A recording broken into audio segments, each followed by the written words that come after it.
Hello, welcome back दोस्तों। आपका स्वागत है एक बार फिर से लेस्ट एजुकेशन के इस प्लेटफॉर्म पे। तो दोस्तों, आज की इस वीडियो में हम बीए फर्स्ट सेमेस्टर तथा सेकंड सेमेस्टर के स्टूडेंट्स के लिए उनका जो को करिकुलर सब्जेक्ट है या फिर अनिवार्य सब्जेक्ट है फूड न्यूट्रिशन एंड हाइजीन, ये फर्स्ट सेमेस्टर का चैप्टर है। और दूसरा जो सेकंड सेमेस्टर का है वह है प्राथमिक चिकित्सा एवं स्वास्थ्य, फर्स्ट एड एंड हेल्थ। दोनों का एक वीडियो में कवर करने वाले हैं। टॉप 50 क्वेश्चन हम इसमें कवर करने वाले हैं जो कि फर्स्ट सेमेस्टर के स्टूडेंट्स के लिए तथा दोनों सेकंड सेमेस्टर के स्टूडेंट के लिए, दोनों सेमेस्टर के स्टूडेंट्स के लिए इम्पॉर्टेंट होने वाला है। तो वीडियो को एंड तक देखिएगा। सभी क्वेश्चन इंपॉर्टेंट हैं, आपके परीक्षा में आ सकते हैं, जैसा कि मैंने पहले भी वीडियो में आपको क्वेश्चन बताए हैं जो कि आपकी परीक्षा में आते भी हैं। तो क्वेश्चन ये भी इम्पॉर्टेंट है, आपकी परीक्षा में आ सकते हैं। चलिए टाइम वेस्ट ना करते हुए पहले क्वेश्चन पर आते हैं। पहला क्वेश्चन है, टाइफाइड से शरीर का कौन सा अंग प्रभावित होता है? ऑप्शन नंबर ए है मस्तिष्क, बी है अग्नाशय, सी है अमाशय, डी है आंत। तो दोस्तों, टाइफाइड जो एक प्रकार का बुखार है, ज्वर है, उससे हमारे शरीर का कौन सा अंग प्रभावित होता है? तो उससे हमारे शरीर का जो अंग प्रभावित होता है वह है इंटेस्टाइन यानी कि आंत। सेकंड क्वेश्चन क्या है? सेकंड क्वेश्चन है दोस्तों, निम्नलिखित अनुवांशिक रोगों में कौन सा यौन संबंधित है? यौन संबंधित रोग आपको बताना है। इसमें चार ऑप्शन है, cystic fibrosis, hypertension, haemophilia, Tay सेक्स व्याधि। तो इसमें जो यौन संबंधी रोग है वह है हीमोफीलिया। हीमोफीलिया कौन संबंधी रोग है? हीमोफीलिया का किससे संबंध है? यौन से संबंधित है। ये रोग यौन से संबंधित है। क्वेश्चन नंबर 3 है, पीलिया में दुष्प्रभावित होता है। पीलिया को क्या कहते हैं? जॉन्डिस कहते हैं। जॉन्डिस में क्या दुष्प्रभावित होता है? जॉन्डिस में यकृत, जिसको कहते हैं लीवर, लीवर प्रभावित हो जाता है। क्वेश्चन नंबर 4 क्या कह रहा है? क्वेश्चन नंबर 4 पूछ रहा है कि किस तत्व की कमी के कारण घेंघा रोग हो जाता है? घेंघा को क्या कहते हैं? Goitre disease. घेंघा को इंग्लिश में ग्वाइटर कहते हैं। ऑप्शन है इसमें फास्फोरस, नाइट्रोजन, कैल्शियम, आयोडीन। तो दोस्तों, आपको सभी को पता होगा कि जो घेंघा रोग होता है वह आयोडीन की कमी से होता है। आयोडीन तत्व की कमी से घेंघा रोग हो जाता है। क्वेश्चन नंबर 5 है, हैजा का क्या कारण है? हैजा का क्या कारण है? हैजा किससे होता है? हैजा बैक्टीरिया से होता है, जीवाणु। हैजा का कारण जीवाणु है। दोस्तों, मैं आप लोगों को फिर से बता दूं कि ये जो क्वेश्चन है वह फर्स्ट सेमेस्टर सेकंड सेमेस्टर दोनों सेमेस्टर के स्टूडेंट्स के लिए इम्पोर्टेंट है। क्वेश्चन नंबर 6 है, खसरा रोग का कारक क्या है? खसरा किससे होता है? खसरा वायरस से होता है। हैजा जो होता है बैक्टीरिया से होता है, खसरा वायरस यानी कि विषाणु से होता है। क्वेश्चन नंबर 7 है, कैंसर के उपचार में निम्नलिखित में से किसका प्रयोग होता है? कीमोथेरेपी किया जाता है कैंसर के इलाज के लिए। दिल का दौरा किस कारण से होता है? दिल का दौरा जब हमारे शरीर में, हमारे हृदय में रक्त की कमी हो जाती है, रक्त हमारे हृदय को बराबर मात्रा में नहीं मिल पाता है, तभी हमारे दिल को दौरा पड़ता है। तो ऑप्शन नंबर ए करेक्ट हो जाएगा, हृदय में रक्त आपूर्ति की कमी। क्वेश्चन नंबर 9 है, आँखों की दूरदृष्टि की बीमारी किसके कारण होती है? तो किसके कारण होती है? नेत्र गोलक के छोटा होने से आँखों की दूरदृष्टि यानी कि हमें दूर का नहीं दिखता है। इस बीमारी में हमें नज़दीक का तो दिखता है लेकिन दूर का ढंग से नहीं दिखता है। और यह किस कारण होती है? जो हमारे नेत्र का गोलक होता है वह जब छोटा हो जाता है तो यह बीमारी हमें हो जाती है। तो ऑप्शन नंबर ए करेक्ट हो जाएगा। क्वेश्चन नंबर 10 है, निम्नलिखित में से किस तत्व का संबंध दांतों की विकृति के साथ है? किस तत्व का संबंध दांतों की विकृति के साथ है? तो वह है फ्लोरीन। फ्लोरीन का संबंध दांतों की विकृति के साथ है। क्वेश्चन नंबर 11 है, निम्न में से किसकी कमी से रिकेट्स होता है? रिकेट्स किसकी कमी से होता है? Vitamin D. तो विटामिन डी कैसे मिलती है? धूप सेकने से। तो विटामिन डी की कमी से रिकेट्स होता है। क्वेश्चन नंबर 12 है, निम्नलिखित में से कौन सा स्कर्वी रोग के इलाज में उपयोगी है? अगर किसी को स्कर्वी रोग हो जाता है तो उसके लिए सबसे जो उपयोगी जो पौष्टिक तत्व है वह है आंवला। स्कर्वी रोग के रोगी के लिए आंवला बहुत ही ज़्यादा उपयोगी माना जाता है। विटामिन शब्द किसने प्रतिपादित किया? फंक ने। क्वेश्चन नंबर 14 है हमारा, निम्नलिखित में से कौन सा विटामिन ए का सर्वोत्तम स्रोत है? विटामिन ए का सर्वोत्तम स्रोत क्या है? विटामिन ए हमें किस स्रोत से ज़्यादा मिलती है? चावल, गाजर, बैगन, नींबू। तो गाजर से हमें विटामिन ए सबसे ज़्यादा मिलता है। क्वेश्चन नंबर 15 है, छिली हुई सब्जियों को धोने से कौन सा विटामिन निकल जाता है? ऑप्शन ए है vitamin A, B vitamin C, vitamin D, vitamin E. जब छिली हुई कोई भी सब्जी जब छिली होती है, जैसे आलू को छील कर अगर उसको धोया जाए तो उसका जो विटामिन सी होता है वह निकल जाता है। तो सब्जियों को छील कर नहीं धोया जाता है, पहले धोकर छीला जाता है। क्वेश्चन नंबर 16 है, निम्नलिखित में से कौन सा विटामिन है? निम्नलिखित में से विटामिन कौन सा है?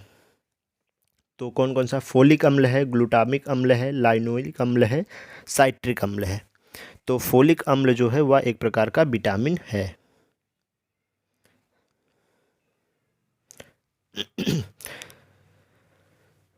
क्वेश्चन नंबर 17 है, विटामिन ई का महत्वपूर्ण स्रोत निम्नलिखित में से कौन सा है?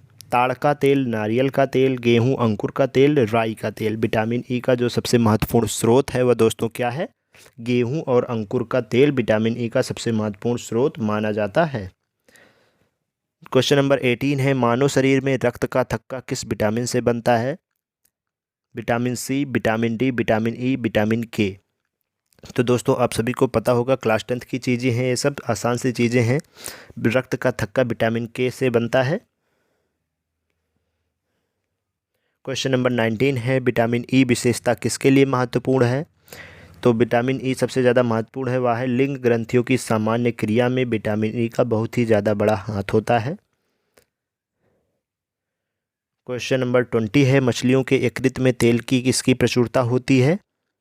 विटामिन डी की। मछलियों के यकृत में सबसे ज़्यादा तेल में किसकी प्रचुरता होती है? तो यकृत के तेल में जो सबसे ज़्यादा प्रचुरता होती है वह होती है विटामिन डी की।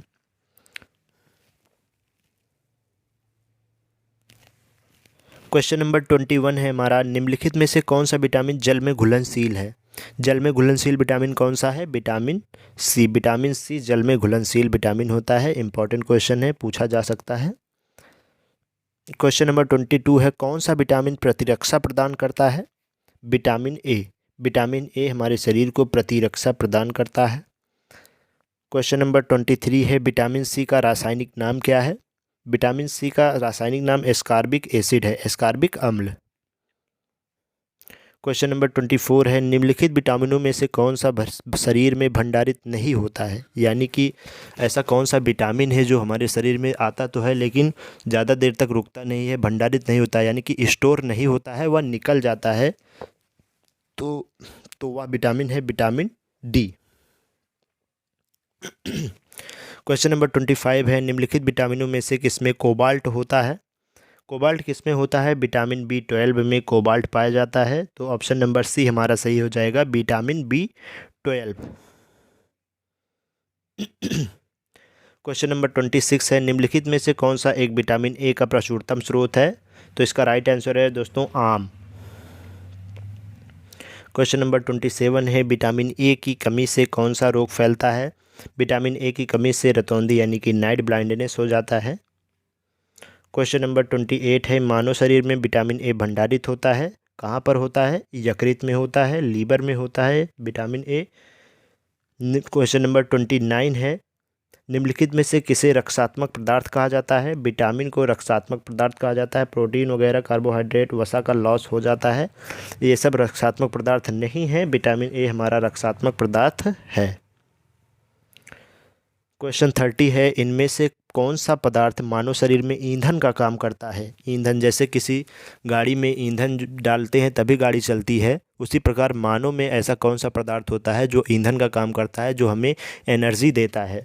तो वह पदार्थ कौन सा है? ऑप्शन नंबर ए, कार्बोहाइड्रेट हमारे शरीर को एनर्जी देता है और ये हमारे शरीर के ईंधन के रूप में कार्य करता है।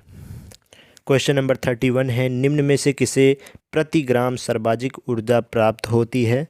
वसा को प्रति ग्राम सर्वाधिक ऊर्जा प्राप्त होती है। क्वेश्चन नंबर 32 है हमारा, निम्नलिखित में से कौन सर्वाधिक ऊर्जा प्रदान करता है? कार्बोहाइड्रेट। ऊर्जा प्रदान होती है, वसा को ऊर्जा प्रदान करता है कार्बोहाइड्रेट। तो आप कंफ्यूज मत होइएगा। क्वेश्चन नंबर 33 है, एथलीट को किससे जल्दी और ज़्यादा ऊर्जा मिलती है? किसी भी एथलीट को कार्बोहाइड्रेट से जल्दी और ज़्यादा ऊर्जा मिलती है। कार्बोहाइड्रेट हमारे शरीर में एनर्जी, ईंधन का काम करता है। 34 है, मानव शरीर में ऊतकों का निर्माण किससे होता है? प्रोटीन से होता है। बहुत ही ज़्यादा इंपॉर्टेंट क्वेश्चन है, very very very important question है ये। आप आ सकता है आपके एग्ज़ाम में कि मानव शरीर में ऊतकों का निर्माण किससे होता है? प्रोटीन से होता है। प्रोटीन को निम्न में से क्या माना जाता है? प्रोटीन को शरीर का निर्माण करने वाला माना जाता है। प्रोटीन को क्या माना जाता है? शरीर का निर्माण करने वाला माना जाता है। एंजाइम मूल रूप से क्या है? एंजाइम मूल रूप से एक प्रोटीन है। क्वेश्चन नंबर 37 है, निम्न में से किसमें प्रोटीन नहीं पाया जाता है? चावल में प्रोटीन नहीं पाया जाता है। चावल में कार्बोहाइड्रेट वगैरह पाया जाता है, प्रोटीन नहीं पाया जाता है। दाल में ज़्यादा पाया जाता है, मांस वगैरह में। क्वेश्चन नंबर 38 है, निम्नलिखित में से किसमें प्रोटीन सर्वाधिक पाया जाता है? तो सबसे ज़्यादा प्रोटीन सोयाबीन में पाया जाता है। क्वेश्चन नंबर 39 है, निम्न में से किससे ऊर्जा प्राप्त नहीं होती है? विटामिन से ऊर्जा प्राप्त नहीं होती है, लेकिन हमारे शरीर निरोगी रहते हैं। क्वेश्चन नंबर 40 है, निम्न में से कौन सी शर्करा तत्काल ऊर्जा प्रदान करती है? तत्काल ऊर्जा प्रदान करने के लिए ग्लूकोज का इस्तेमाल किया जाता है। जब भी कोई बेहोश वगैरह हो जाता है तो बेहोश कैसे होता है? उसके शरीर से सारी ऊर्जा, सारी एनर्जी ख़त्म हो जाती है और उसके शरीर में तत्काल यानी कि जल्दी से जल्दी ऊर्जा देने के लिए उसके शरीर में ग्लूकोज को चढ़ाया जाता है। तो शरीर में तत्काल ऊर्जा देने का कार्य ग्लूकोज करता है। तो दोस्तों, मैं आपको बहुत ही जल्दी क्वेश्चन करवा रहा हूँ जिससे आप सभी बोर ना हो और आपका टाइम भी बचा रहे। तो अगर आपको लगता है कि मैं धीरे धीरे क्वेश्चन कराऊँ तो आप कमेंट करके बताइए, तो मैं अपनी स्पीड थोड़ी धीरे कर दूँगा। क्वेश्चन नंबर 41 है, निम्न में से कौन सी प्रोटीन दूध में पाई जाती है? दूध में पाई जाने वाली प्रोटीन का नाम है केसिन। क्वेश्चन नंबर 42 है, दांतों में निम्नलिखित में क्या होता है? दांतों में कैल्शियम होता है। क्वेश्चन नंबर 33 है, सागरीय खरपतवार किसका महत्वपूर्ण स्रोत है? सागरीय खरपतवार आयोडीन का महत्वपूर्ण स्रोत है।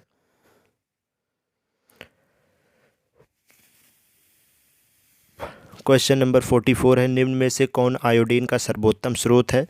आयोडीन सबसे ज़्यादा पाया जाता है वह है शैवाल में सबसे ज़्यादा आयोडीन पाया जाता है।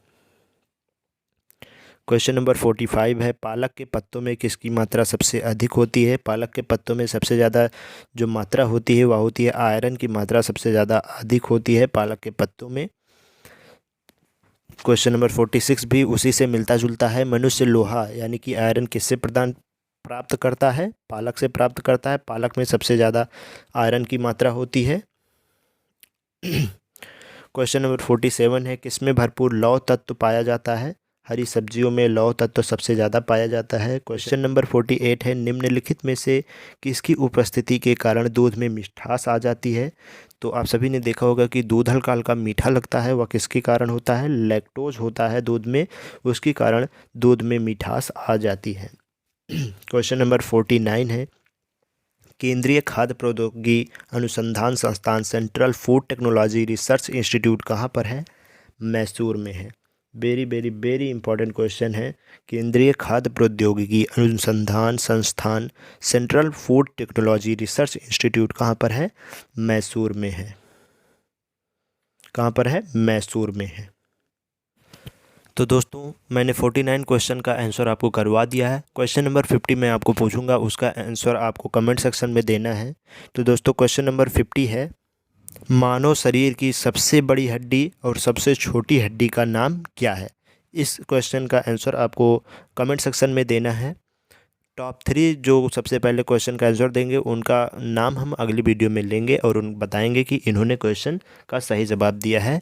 तो आज के वीडियो को यहीं पर समाप्त करते हैं। अगर आपको वीडियो पसंद आई हो और ऐसे कंटेंट आप हमेशा देखना चाहते हो, अपनी स्टडी को और भी ज़्यादा एक्साइटेड और बहुत ही ज़्यादा लर्निंगफुल बनाना चाहते हो, तो हमारे चैनल को आप सब्सक्राइब कर सकते हैं। नीचे दिए लाल कलर के बटन सब्सक्राइब बटन से आप उसको दबाएंगे तो सब्सक्राइब हो जाएगा। Please subscribe the channel, press the bell icon for latest video update. Thank you so much.